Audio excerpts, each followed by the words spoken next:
Please subscribe, like, share now. @Dravid Bharat Hindi. Editor Umeshwari Devi. पता होना चाहिए कि हम किस मंच में आए हैं और मंच का मतलब क्या है। और आज जो हम लोग बैठे हुए हैं तो यहाँ कोई जनता नहीं बैठे, यहाँ हम सब नेता हैं और नेताओं की कुछ जिम्मेदारी होती है। नेता जनता के भाषण अलग होते हैं और नेताओं को बताने का तो रास्ता अलग होता है। पहले तो हमें यह पता होना चाहिए कि नेताओं को करना क्या चाहिए। हम लोग मंचों पे आते हैं, भाषण देने लगते हैं, लेकिन हमें यह पता नहीं होता कि माहौल क्या है और हमें करना क्या चाहिए।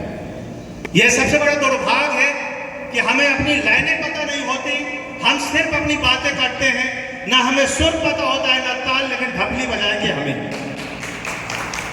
इन सब चीजों को हमें ध्यान रखना चाहिए। आज ये नेता बैठे तो आज हमारा मकसद क्या है। पहले तो हमारे पार्टी के राष्ट्रीय अध्यक्ष और प्रभारी श्री राजेंद्र पाल गौतम जी आ रहे हैं, उनके स्वागत के लिए हम लोग यहाँ पर उपस्थित हैं। और वो आ क्यों रहे हैं हमें इसमें सोचना चाहिए। वो सिर्फ इसलिए आ रहे हैं कि कांग्रेस जमीन तक कैसे मजबूत होगी, इसके लिए हमें करना क्या चाहिए, हमारे विचार क्या है, हमारे सिद्धांत क्या है। आज हमारे नेता 2 टिकट मांगते हैं, एक लोकसभा का, एक विधानसभा का। इसके अलावा उन्हें राजनीति का मतलब भी पता नहीं है, या बहुत ज्यादा जिन्होंने कोशिश की तो वो कहते हैं हमें जिला अध्यक्ष बना दो। इसके अलावा हमें और कुछ भी करना चाहिए।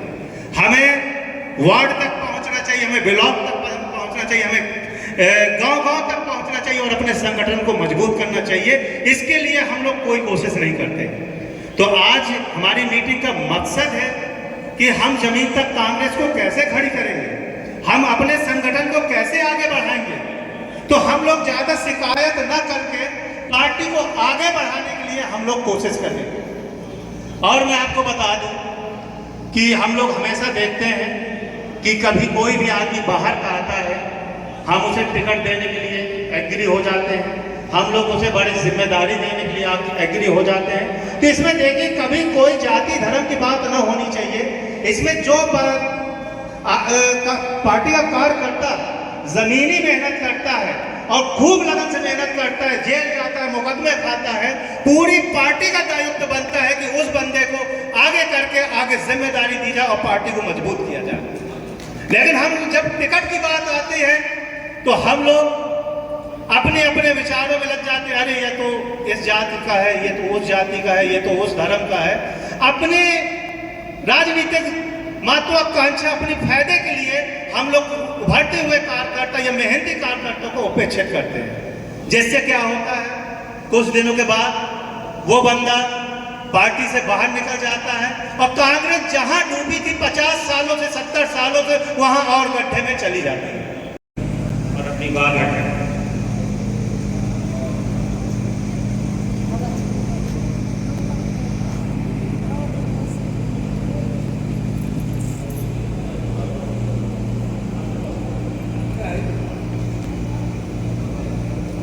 धन्यवाद बड़े भाई आदरणीय संचालक पूर्व जिला अध्यक्ष आकाश शर्मा जी। आज महोबा वीर भूमि पर प्रथम आगमन पर माननीय राजेंद्र पाल जी का आगमन हो रहा है।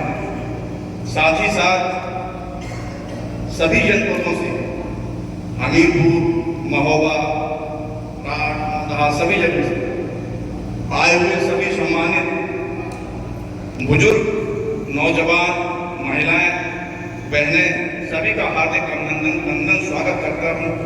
साथ ही साथ हमारे पिता तुल्य आदरणीय पूर्व विधायक बाबा जी का हृदय की गहराई से नमन करते हुए उनका स्वागत करता हूँ। साथियों, आज कांग्रेस में एक नई लहर से नजर आ रही है। हम लोग धरना प्रदर्शन तमाम ज्ञापन देते हैं तो मात्र 4-4, 5-5 कांग्रेस नजर आती है। आज लग रहा है कि हाँ कांग्रेस है। हमारे बड़े छोटे भाई सलीम जी ने जैसे कहा कि हर कार्यकर्ता को चुनाव में भागीदारी निभाना चाहिए, ये बात सत्य है। पुरुष को भी महिलाओं को भी। जब हम अपना मन नहीं बनाएंगे चुनाव लड़ने के लिए तो राजनीति आप किस हिसाब से कर रहे हैं, काहे के लिए कर रहे हैं, क्या कर रहे हैं, ये अच्छी चीज नहीं है। परंतु आपको मन बनाना चाहिए, नहीं लड़ पा रहे तो अपने साथियों को लड़ाना चाहिए, ये बहुत अच्छी बात कही। साथ ही साथ ज्यादा न बोलते हुए मैं आप सभी का हार्दिक अभिनंदन स्वागत करता हूँ, वंदन करता हूँ और अपनी वाणी को विराम देते हुए जय हिंद, जय भारत, जय कांग्रेस।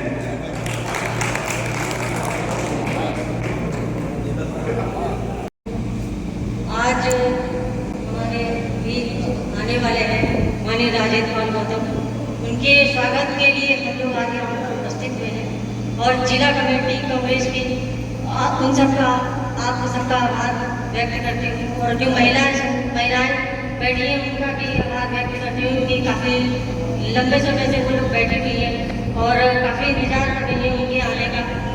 और हमारे भी हम कांग्रेस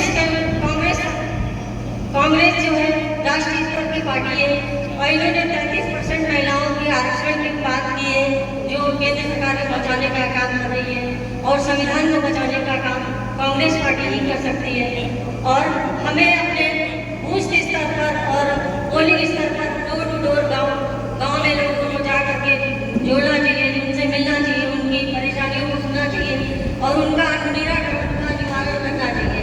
तभी हमारे साथ कांग्रेस पार्टी के लोग और भारी संख्या में जुड़ने का काम करेंगे और आगे बढ़ने का काम करेंगे ताकि हमारी राष्ट्रीय स्तर की पार्टी कांग्रेस पार्टी आगे आने वाले समय में काफ़ी बड़े पैमाने पर चुनाव लड़े और चुनाव में पार्टिसिपेट होना, भागीदारी होना, महिलाओं की भागीदारी होना जरूरी है क्योंकि हम जब तक चुनाव नहीं लड़ेंगे जब तक हम उस पैमाने में नहीं पहुंच पाएंगे। इसलिए हमें चुनाव लड़ने का चाहे भले ही छोटा ही चुनाव लड़े लेकिन चुनाव में महिलाओं की भागीदारी जरूर होनी चाहिए। इसके साथ ही जय हिंद जय भारत। अब इस क्रम में हमारे साथ हमीरपुर जिलाध्यक्ष रहे दिनेश भाई से मैं आग्रह करता कि आए और मंच पर अपना संबोधन करें। हमारे साथियों, अभी सूचना मिली है कि माननीय प्रभारी जी हमारे फरवाड़ी से आगे निकल चुके हैं और संभवतः महोबा तक आने में मेरे ख्याल से शायद 5 घंटा लगेगा, वहां से निकल चुके हैं।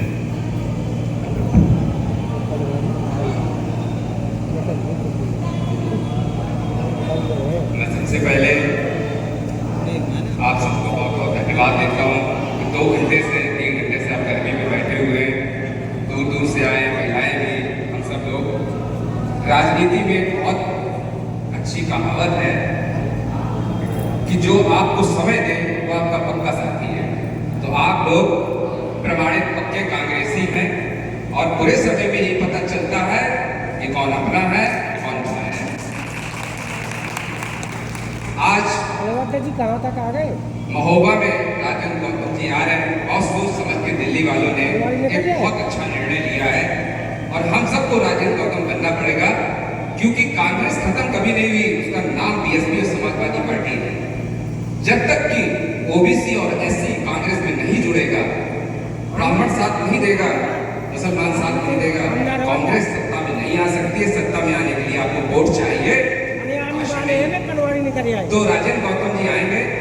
मैं कांसीराम जी से बचपन में मिल चुका हूँ, मेरे पिता बीएसपी में जाते थे ध्रुवराम नंदा जी के साथ, मैंने उनको सुना है तो मुझे काफी उनकी जो झलक है वो गौतम जी के अंदर दिखती है। तो कांग्रेस में कांसीराम जी की एंट्री हुई है, आप लोग दिल से खोल के उनका स्वागत करिए। किसी जात पात की बात नहीं है, लेकिन एक समाज को जोड़ने के लिए उस समाज के व्यक्ति की जरूरत होती है जो उसको बोल सके। छोटे से छोटा आदमी उस समाज का दबा कुचला है, बार बार सहारा ढूंढता है, कभी मायावती से सहारा ढूंढता है, कभी रावण से सहारा ढूंढता है और सब उनका इस्तेमाल कर लेते हैं। आपने गौर किया होगा कभी भी किसी भी दलित के ऊपर कोई भी अत्याचार हो, पूरे भारत में अगर प्रदर्शन कोई करता बढ़ चढ़ के तो कांग्रेस पार्टी करती है, मायावती जी नहीं करती है। मायावती सिर्फ क्या करती है, मायावती जी अपना पैसा बचाए पड़े हुए हैं भाजपा की डर से। हम लोगों ने, सब लोगों ने बहुत प्रयास किया कि बहन जी गठबंधन कर लें, लेकिन उन्होंने दिल्ली के नेताओं की बात नहीं मानी। तो इस समाज को जोड़ने का काम गौतम जी करेंगे, बहुत अच्छे व्यक्ति हैं। अभी आप जब सुनेंगे तो मैं मेरी बात जो मैं कह रहा हूँ वो सही हो जाएगी। दूसरी बात संगठन की करते हैं, हमारे महोबा के जिलाध्यक्ष हैं, मीरपुर के जिलाध्यक्ष हैं और हम सब पूर्व जिलाध्यक्ष भी हैं। 22 साल हमने कांग्रेस में बहुत संगठन में काम किया है। एक बड़ा अच्छा अनुभव भी रहा, बुरा भी रहा। मैं गांव से आया, मेरे खानदान में कोई राजनीति नहीं करता और मुझे जिलाध्यक्ष आदरणीय राहुल गांधी जी आप सब लोगों ने बनाया, हमने काम नहीं किया। इस पार्टी में एक छोटी सी माइनर समस्या है कि हम बहुत सारी ताकत इस बात पे लगाते हैं कि इनको निपटा दिया जाए, उनको निपटा दिया जाए, और निपटाते अब इतने ही रह गए हैं। और अपने जोशीली भाषा से यहाँ लोगों को संबोधित करें।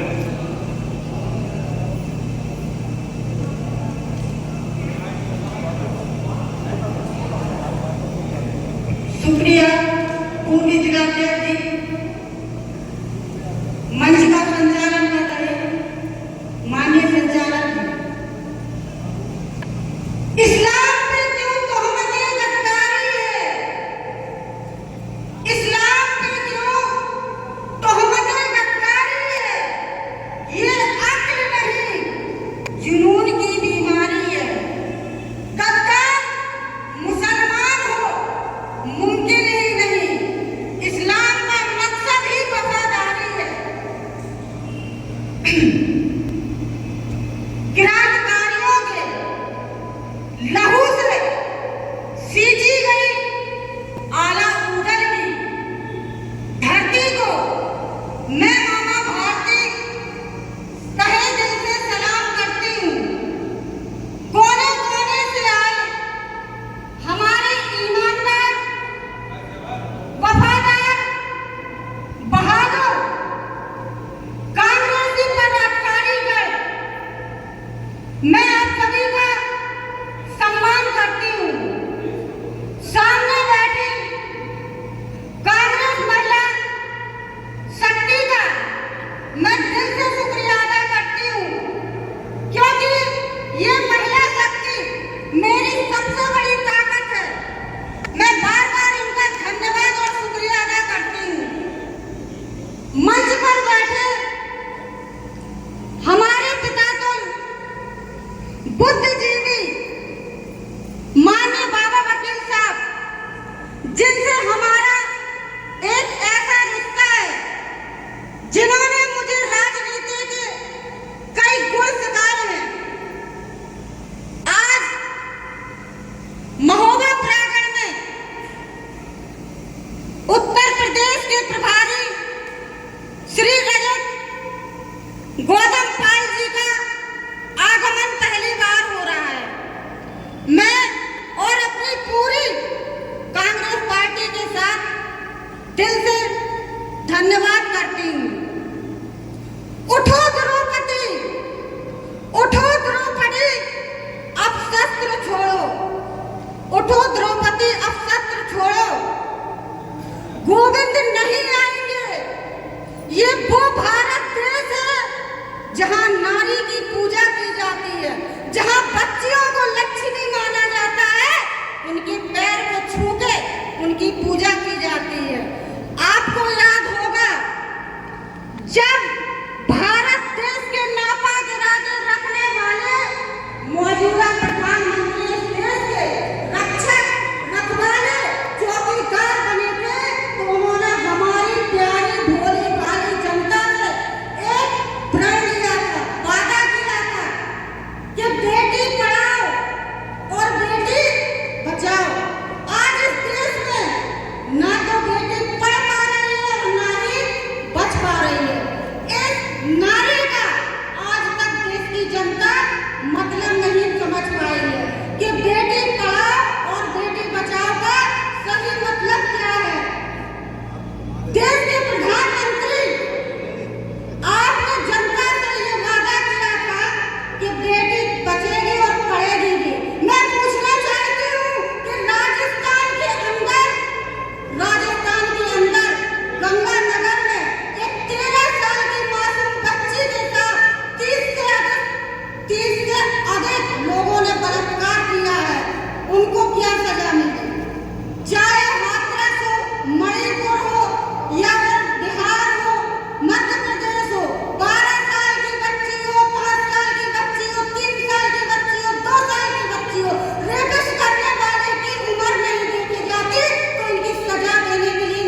जो चमचे अगल बगल में बैठे हुए बाहर सुन रहे होंगे कान लगा के मामा भारती की आवाज को, क्योंकि मैं मामा भारती ऐसे परिवार से बिलोंग करती हूँ जो क्रांतिकारी रहे हैं। मेरे परदादा नज्जर अली आजाद जो महोबा के क्रांतिकारी रहे हैं।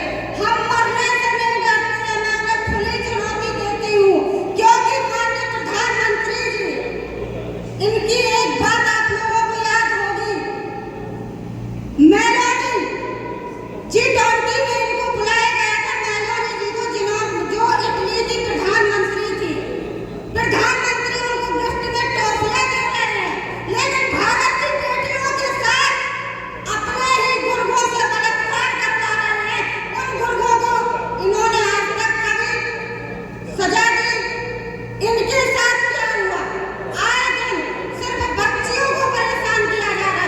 जब से भारत देश में प्रधानमंत्री ये बने हैं, वो भारतीय जनता पार्टी आई है, सबसे ज्यादा पेपर लीक किया जा रहा है, किसानों को परेशान किया जा रहा है, मजदूरों को परेशान किया जा रहा है।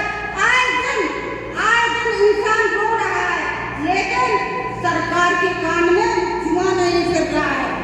आज हर इंसान एक ही आस लगाए हुआ है कि आखिर सत्ता कब बदलेगी, सत्ता कब बदलेगी। और ये पूछते हैं, इनका एक सवाल है कि 70 साल कांग्रेस ने क्या किया? तो सुनो चंदा चोरों, मैं तुम्हें बताना चाहती हूँ कि कांग्रेस ने अगर पोलियो की दवा ना बनाई होती तो तुम्हारी नस्लें गुरगुरों की तरह टेढ़ी मेढ़ी पैदा होती।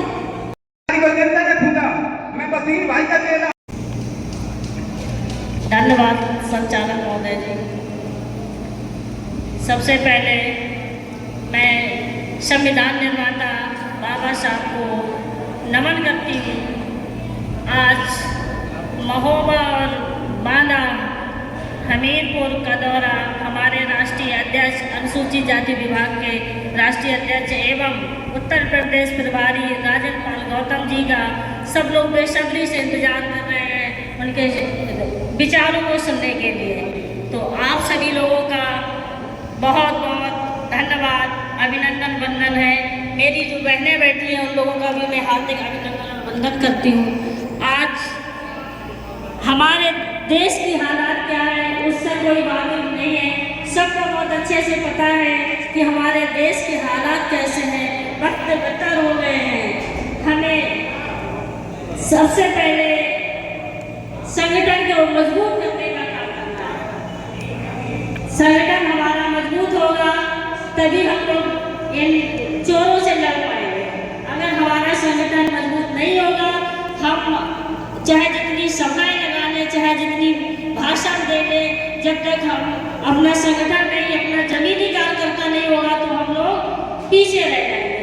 तो आप लोगों से मेरा एक ही निवेदन है, आप लोग कांग्रेस के सिपाही हैं, आप सिंगल हैं, आप गांव-गांव जाइए, एक नहीं, दो नहीं, 4-4 लोगों को आप अपने साथ जोड़ेंगे, कांग्रेस मजबूत होगी।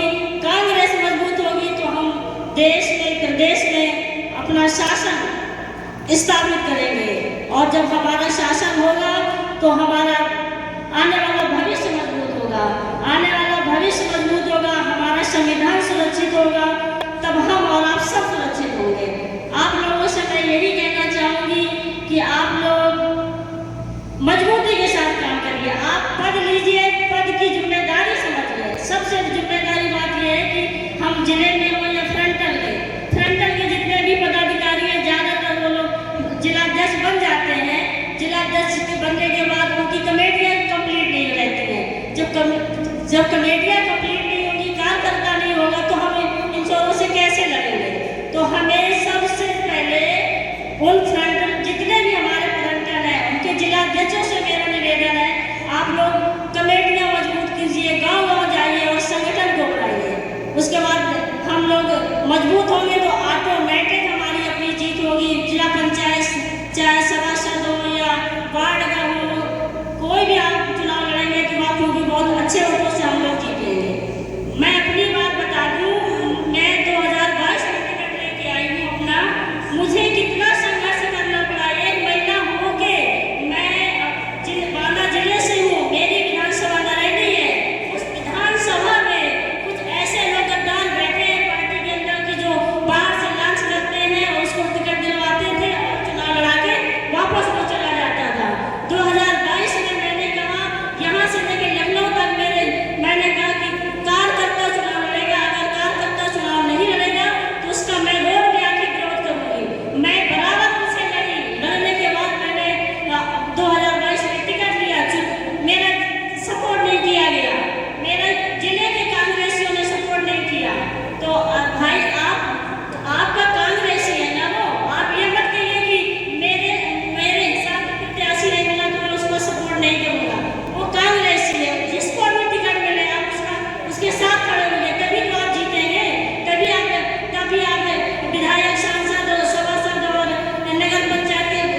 सियासी सदस्य बनेंगे ना, जब जीतोगे तभी तो आगे बढ़ेंगे। मगर ऐसा नहीं है, आप लोग ये भूल जाते हैं कि हम लोग एक कांग्रेसी हैं। आप लोगों से मेरी एक ही गुजारिश, एक ही निवेदन है कि आप लोग संगठन मजबूत करिए, जिला अध्यक्षों का सपोर्ट करिए। 2 से 4 लोग होंगे, यही कार्यक्रम अगर हमारे सभी पदाधिकारी आके महोबा और हमीरपुर 2 जिले के कार्यक्रम लगा हुआ है, 2 जिले के कार्यक्रमों में कार्यकर्ता हमारा कितना मौजूद है। राष्ट्रीय अध्यक्ष जी आ रहे हैं भाई, संगठन को लेकर तो बैठक हो रही है। अब इसमें देखिए कितने लोग बैठे हुए हैं। तो भाई जब हम पढ़ लेके हमें बैठ जाना है, हमें जिला अध्यक्षों को सपोर्ट नहीं करना है, तो बताइए कैसे मजबूत होगा। तो आप लोगों से निवेदन है, आप पढ़ लीजिए, उस पद की गरिमा बना के रखिए और मजबूती के साथ काम करिए और कांग्रेस को मजबूत करिए और राहुल जी के हाथों को मजबूत करिए। हम लोग राहुल जी के हाथों को प्रियंका जी जिंदाबाद, राहुल जी जिंदाबाद बोलते हैं, तो बोलने से भाई काम नहीं चलने वाला है। बैरागी एक बात आ रहा हूँ तो कहते नहीं आता रहा हूँ होने का जब ये वाली फुट कट करिए। सभी कांग्रेसियों का आभारी है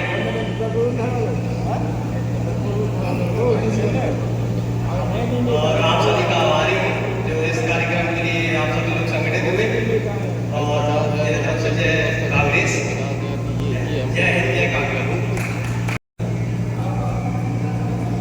सभी हमारी माताएं, बहनें और हमारे बड़े भाई और हमारे मंचासी नेतागण को मैं नमन करती हूँ और बुंदेलखंड की धरती को नमन करती हूँ। ऐसे वीर जैसे आला उतर हुए उनको मैं बार बार नमन करती हूँ। सबने कई वक्तों ने बताया कांग्रेस कैसे चलाना चाहिए। ये भी सच है कि जब तक एक दूसरे की बात हम लोग सुनेंगे नहीं तो कैसे कांग्रेस बढ़ेगी। मैं आप लोगों के सामने बहुत अधिक नहीं, लेकिन संगठन को मजबूत करने और कांग्रेस को आम आदमी के बीच कैसे ले जाकर मजबूत कर सकते हैं उसके बारे में 2-3 बात कहूँगा। इसमें 3 चीज़ें बहुत महत्वपूर्ण हैं। पहला संगठन, दूसरा संवाद और तीसरा विश्वास। संगठन किसी भी पार्टी को मजबूत शासन स्तर तक लाने के लिए बहुत जरूरी है। संगठन के लिए हमको अपने संगठन को मजबूत बनाना पड़ेगा, जो खंडल है उनको भी अपने टीमों को गठित करना पड़ेगा और जलाध्यक्ष, मूल जलाध्यक्ष और खंडल जलाध्यक्षों को अपनी टीम पर भरोसा करना पड़ेगा।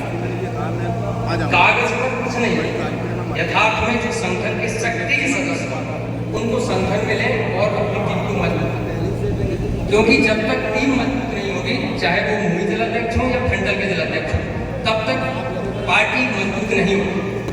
दूसरा जो सबसे महत्वपूर्ण मुद्दा है वो है संवाद। हमको आम आदमी के बीच में संवाद कायम करना होगा। इसलिए संवाद कायम करना होगा ताकि हम उनको, जैसे अभी एक बहन जी बोल रही थी कि इस सरकार का झूठ सामने आ गया, ये गलत है। सत्य तो ये है कि इस सरकार का सत्य सबके सामने आ गया। यानी कोई ऐसा आदमी नहीं है या कोई ऐसा वर्ग नहीं है जो इस समय इस शासन से पीड़ित ना हो। अगर हम किसान का मुद्दा उठाएं तो सबसे अधिक, क्योंकि हम लोग जानते हैं कि भारत एक कृषि प्रधान देश है, यहाँ की 60% आबादी खेती से जुड़ी हुई है और यहाँ का किसान, अगर हम जनता के बीच में जाएंगे, किसान से बात करेंगे कि तुम्हारे मुद्दे क्या क्या हैं जिससे तुम पीड़ित हो, क्योंकि कई बार होता क्या है कि पीड़ित को पता ही नहीं होता कि मैं पीड़ा से ग्रसित हूँ। वो फेसबुक, व्हाट्सएप इन्वर्टियों से जुड़ जाता है तो उसको सत्य मानने लगता है। जैसे बीज की उपलब्धता नहीं होती है। दूसरा, जो खाद, रासायनिक खाद है वो पर्याप्त मात्रा में उपलब्ध नहीं है और जो है भी वो बहुत महंगा मिलता है। जैसे डीएपी की बोरी 1700 से लेकर 2000 के बीच की मिल रही है और वो भी इस समय उपलब्ध नहीं है। पूरे जिले में कहीं पता कर लीजिएगा डीएपी की बोरी उपलब्ध है। सोसाइटी में उन लोगों की पीसीआर यानी गेहूं बिक पाता है जो किसान है ही नहीं। व्यापारी मंडी से खरीदते हैं, आम किसान से खरीदते हैं, जो उनको तत्काल कुछ जरूरत होती है वो जाके सोसाइटी में अपना माल डंप कर लेते हैं। यानी लाभ किसान को नहीं मिल रहा, लाभ मिल रहा है दूसरे लोगों को। जैसे हमने मटर ली 9,000 रुपये क्विंटल और बेची हमने 2700 का क्विंटल, हरी मटर मंगवाई थी हमने। तो किसान की बड़ी गंभीर समस्या है। अब मजदूर की देखिए, बीबी राम की नई एक योजना आई, मनरेगा में लोगों को काम मिलता था और उसमें पैसा भी मिलता था। आज स्थिति ये है कि जो ग्रामीण स्तर पर काम होता है, प्रधान जेसीबी से काम करवा लेते हैं और खाता खुले होते हैं आम मजदूरों के लिए, और उनको एक दिन का पैसा देके पूरा भुगतान लेके अपनी जेब में प्रदान डाल लेते हैं। अब अगर हम नौकरी के संदर्भ में बात करें तो स्थिति ये है कि सरकारी पद समाप्त किए जा रहे हैं। जैसे मैं डीएड कॉलेज में हूँ, हमारे यहाँ 15 कर्मचारियों के पद है, जिसमें से 7 कर्मचारियों के पद आउटसोर्सिंग से भर गए और एक कर्मचारी को 8200 रुपये एक महीने नौकरी करने पर मिलता है। अगर वो एक दिन भी छुट्टी लेता है तो उसका पैसा कट जाता है। तो जो पद सरकारी होना चाहिए था, जिसको सरकार के द्वारा वेतन मिलना चाहिए था, वो आज कंपनी के अधीन काम करते हैं। और ये स्थिति सिर्फ एक विद्यालय की नहीं है। आप किसी विभाग में जाइए, आप रोडवेज में जाइए, आप रेलवे में जाइए, रेलवे में भी ये भर्तियां जो होने लगी 1 साल की होने लगी। अभी एक विज्ञापन आया था छत्तीसगढ़ से, उसमें 1 साल की भर्ती हुई। तो आप समझ लीजिए कि यहाँ पर कर्मचारी की भी उतनी ही दयनीय स्थिति है, क्योंकि ओपीएस यानी पुरानी पेंशन जो मिलती थी कर्मचारियों को, वो भी अब समाप्त कर दी गई 2004 और 5 के बाद। तो कर्मचारी हो, चाहे किसान हो, चाहे मजदूर हो, ऐसी इसी प्रकार की स्थिति छोटे व्यापारियों की, खुदरा व्यापारियों की। आज सामग्री का आदमी कहाँ से खरीदता है? ऑनलाइन प्लेटफॉर्म से। नहीं, जो खुदरा व्यापारी है वो भी मारा जा रहा है। यानी जो ऐसा आम आदमी जो उससे जुड़ा हुआ है पूरा समाज। कांग्रेस की नीति थी जन कल्याण, लोक कल्याण, और यहाँ पर इस शासन की नीति है क्या? व्यक्ति कल्याण। जो बड़े बड़े उद्योगपति हैं, बड़े बड़े पूंजीपति हैं, जब हम इन मुद्दों के साथ जनता के पास जाएंगे तो निश्चित रूप से जनता को लगेगा कि वास्तव में कांग्रेस पार्टी ही हमारे मुद्दों को लेके चल रही है, हमें कांग्रेस के साथ जाना है। और तीसरा सबसे महत्वपूर्ण बिंदु है विश्वास। लोगों को विश्वास की कांग्रेस ही इस देश का भविष्य है। कांग्रेस के साथ जुड़ेंगे, वास्तव में लोगों को वह मिलेगा जिसको वो हटा लें। जैसे भी एक भाषण में कहा था कि हमारे आगे आने वाली पीढ़ी ऐसी है कि प्रकाश उजाला में वो विकास करें, तरक्की करें, तो तभी संभव है जब कांग्रेस जैसी पार्टी की सरकार हो। ऐसा विश्वास उनको दिलाना है। Please subscribe, like, share now of the rate Dravid Bharat Hindi. Editor Umeshwari Devi.